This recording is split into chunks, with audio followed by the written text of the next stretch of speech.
Hello नमस्कार दोस्तों, class 11th math में आप लोगों का स्वागत है। हम लोग आज क्लास 11th मैथ में मैथ का पहला चैप्टर स्टार्ट करेंगे, जिसका नाम है क्या, समुच्चय यानी कि सेट। तो सबसे पहले हम लोग देखते हैं समुच्चय की परिभाषा क्या होती है। ठीक है ना, इस समुच्चय की परिभाषा सबसे पहले हम लोग लिख लेते हैं। ठीक है ना, तो चलिए लिख लेते हैं। वस्तुओं के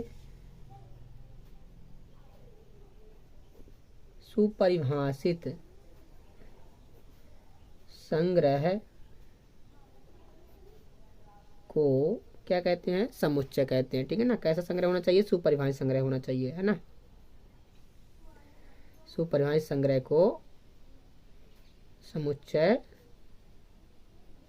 कहते हैं। ठीक है, ये हो गया समुच्चय की परिभाषा। ठीक है ना, अब इधर जो सुपरिभाषित शब्द आया, इसका मतलब क्या होता है, इसको थोड़ी हम लोग समझ लेते हैं। ठीक है ना, जो सुपरिभाषित शब्द है इसका मतलब क्या होता है, थोड़ी सी हम लोग यहाँ समझ लेते हैं। ठीक है ना, सुपरिभाषित का मतलब क्या होता है। ठीक है ना, तो इधर थोड़ी सी हम लोग समझ लेते हैं। ठीक है ना, सुपरिभाषित मतलब होता है सभी व्यक्तियों के लिए स्पष्ट रूप से परिभाषित होना चाहिए। क्या, यहाँ लिख लेते हैं, सभी व्यक्तियों के लिए क्या होना चाहिए, सभी व्यक्तियों के लिए स्पष्ट रूप से परिभाषित होना चाहिए, है ना, परिभाषित होना चाहिए। ठीक है ना, सभी व्यक्तियों के लिए परिभाषित होना चाहिए।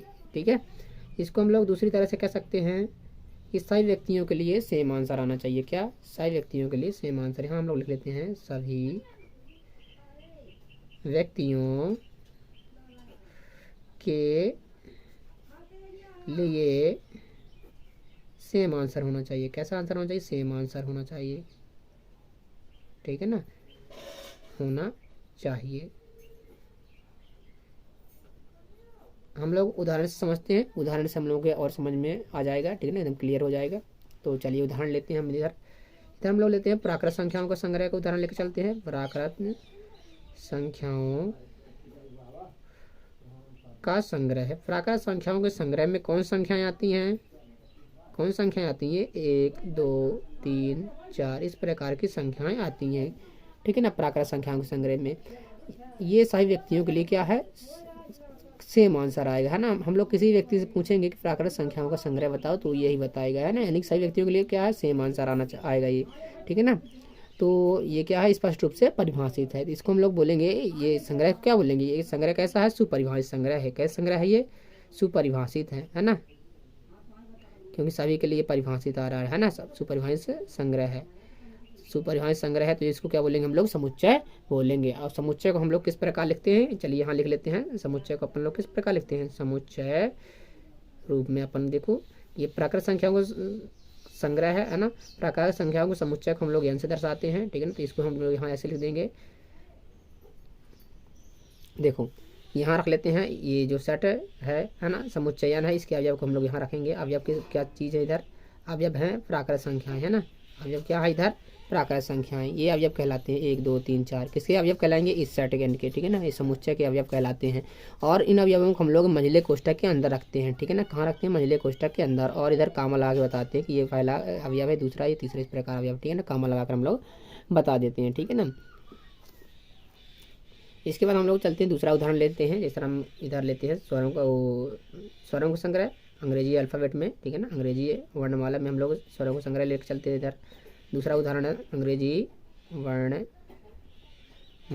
के स्वरों का संग्रह, स्वरों का संग्रह।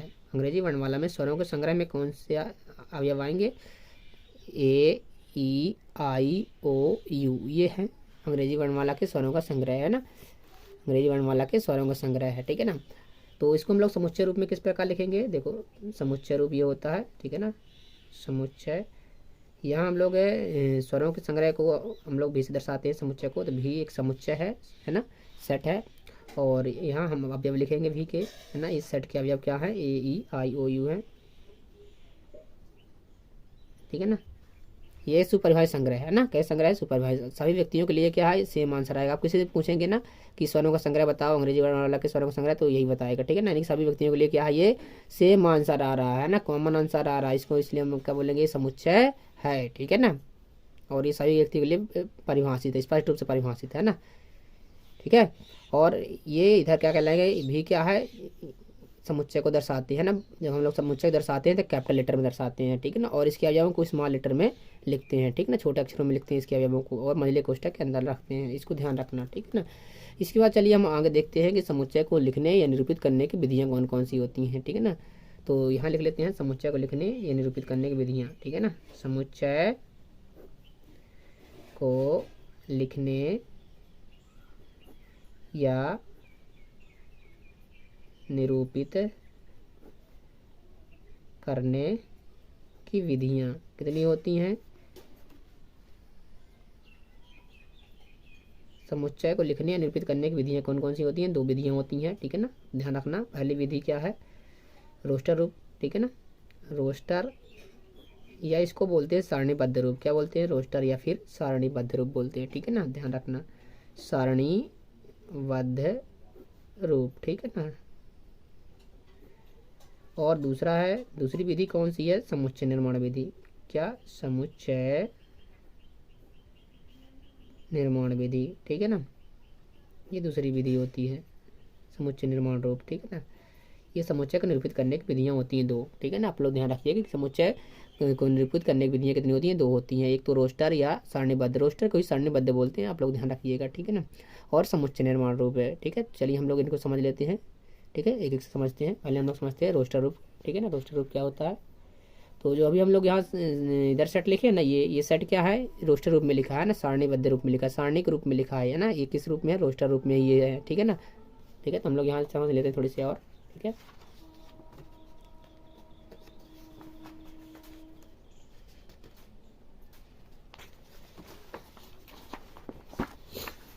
चलिए हम लोग पहले रोस्टर को समझते हैं, रोस्टर रूप को, ठीक है।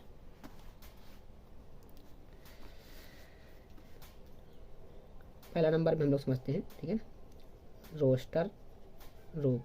रोस्टर रूप में हम लोग कैसे लिखते हैं? अभी हम लोग देखें कि प्राकृत संख्याओं का जो समुच्चय होता है वो ये तो होता है 1 2 3 4, और इस प्रकार की संख्याएं होती हैं ना, और इनको मंझले कोष्ठक के अंदर लिखते हैं। तो ये किस रूप, ये क्या रूप कहलाएगा? ये रोस्टर रूप कहलाएगा, है ना, यानी कि सारणीबद्ध रूप कहलाएगा, क्योंकि सारणी जैसा बना है और इसके अंदर क्या है? एलिमेंट लिखे गए हैं, अवयव लिखे गए हैं, ठीक है ना।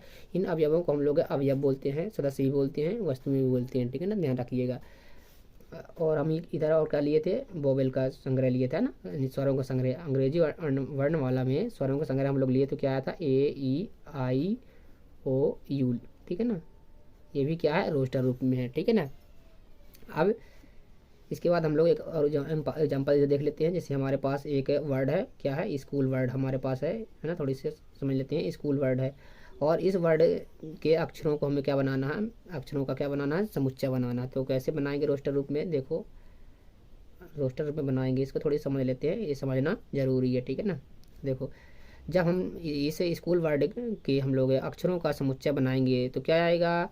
देखो इधर आएगा, है ना, क्योंकि हम जानते हैं कि समुच्चय को इस मंझले कोष्ठक के अंदर लिखते हैं, और इसमें अक्षर क्या है? एस है, सी है, और एच है, ओ है, यल है, ठीक है ना। इधर ध्यान रखना कि इसमें कितने ओ थे? 2 ओ थे, लेकिन इसमें हम लोग एक ही ओ लिखे हैं, क्योंकि हम लोग जानते हैं कि जब सेट में अवयवों को लिखते हैं तो अवयव दोबारा नहीं आते हैं ना, रिपीट नहीं होते अवयव। एक बार आ गया, दोबारा अवयव इसमें ओ नहीं आएगा, ठीक है ना। क्यों? इस सेट में कभी भी अवयव दोबारा रिपीट नहीं होती, इसको आप लोग ध्यान रखिएगा, ठीक है ना। ठीक है, ये हो गया रोस्टर रूप में लिखा, ठीक है। इसके बाद दूसरा हम लोग देखते हैं, दूसरे में क्या है? समुच्चय निर्माण रूप। दूसरा क्या है? समुच्चय निर्माण रूप है। समुच्चय निर्माण रूप। समुच्चय निर्माण रूप में क्या होता है? इसको थोड़ी और समझ लेते हैं ना, इधर समझ लेते हैं। समुच्चय निर्माण रूप में इन्हीं को अपन लोग लिख लेते हैं, ठीक है ना, इन्हीं को अपन समुच्चय निर्माण रूप में लिख लेते हैं। जैसे ये हमारे पास नेचुरल नंबर का संग्रह है ना, समुच्चय है, तो इसी को हम लोग क्या करेंगे? देखो, हम लोग समुच्चय निर्माण में किस प्रकार लिखेंगे? जो इधर नेचुरल नंबर है ना, इनका समुच्चय दिया है, प्राकृत संख्याओं का समुच्चय, ये 1 2 3 4 दिया है, ये अवयव हैं। इन सभी अवयवों के लिए एक हम कॉमन अवयव मान लेंगे, ठीक है ना। मान चलो इन सभी अवयवों के लिए एक कॉमन अवयव मान चलते हैं, हमारे पास एक्स है, ठीक है ना। ये सभी अवयव के लिए काम करेगी एक्स। और एक्स क्या है, एक्स का इसका गुण लिख देंगे। एक्स किस प्रकार है, एक्स एक प्राकृत संख्या है। क्या है एक्स, एक्स एक प्राकृत संख्या है, प्राकृत संख्या है, ठीक है। इस प्रकार इस सभी अवयवों के लिए एक्स लिए और एक्स का गुण बता दिए, एक्स क्या है, प्राकृत संख्याएं हैं, ठीक है ना। एक्स क्या है, एक प्राकृत संख्या है, ठीक है। दूसरा उदाहरण हम लोग लेते हैं, जैसे ये भी था, है ना, बोबेल का संग्रह था, इसमें इसी को अपन लोग बदल लेते हैं किसमें, समुच्चय निर्माण में। तो देखो इन सभी अवयवों के लिए क्या मानेंगे, एक उपनिष्ठ अवयव मानेंगे, तो एक्स मान देंगे। एक्स मान लिए सभी के लिए, अपन लोग वाई भी मान सकते हैं, ठीक है ना। तो x such that x, x क्या है इधर, अंग्रेजी वर्णमाला का स्वरों का स्वर है एक, है ना, अंग्रेजी वर्णमाला का स्वर है एक, है ना। एक्स अंग्रेजी वर्णमाला का एक क्या है, स्वर है, ठीक है ना, स्वर है, ठीक है।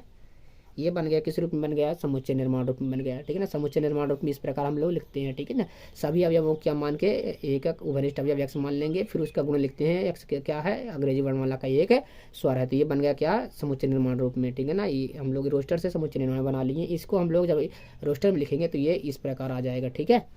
इस प्रकार हम लोगों ने समुच्चय निर्माण रूप और रोस्टर निर्माण रूप समझे, ठीक है ना, समझ लिए हैं।